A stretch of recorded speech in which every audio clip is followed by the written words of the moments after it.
Ang karma, di direktang tatama, maaaring sa magulang, anak o asawa. Kaya mag-ingat sa anumang ginagawa mo sa kapwa mo. Ito ang masasabi ko sa quote na yan.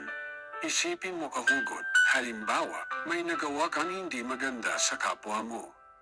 Sa una akala mo wala lang, nakalusot ka. Pero isang araw bigla na lang may hindi magandang nangyari sa pamilya mo. Hindi mo maiwasang isipin, baka yun na yung karma ng ginawa mo. Minsan hindi natin naiisip na ang ating mga aksyon ay may malalim na epekto hindi lang sa atin kundi pati na rin sa mga taong nakapaligid sa atin. Kaya mahalaga na laging isipin ang kahihinatnan ng ating mga ginagawa. Dagdag pa dito kahugot, hindi lang sa mga malalaking bagay, kundi pati na rin sa mga maliliit na bagay araw-araw.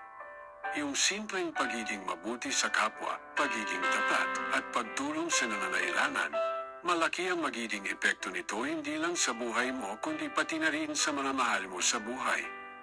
Sa kabilang banda, kung magpapakita ka ng kasamaan, panghapi, o pandaraya, hindi lang ikaw ang posibleng maapektuhan kundi pati na rin ang iyong pamilya.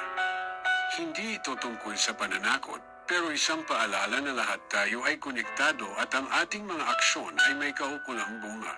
Kaya kahugot, palaging isaisip na ang ating mga ginagawa, mabuti man o masama, ay may epekto hindi lang sa atin kundi pati na rin sa ibang tao, lalo na sa ating mga mahal sa buhay.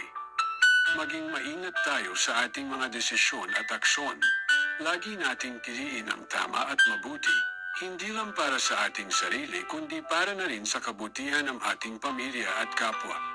Sa uli, ang karma ay hindi lang isang konsepto, kundi isang paalala sa atin na maging responsable at mabuti sa lahat ng ating ginagawa.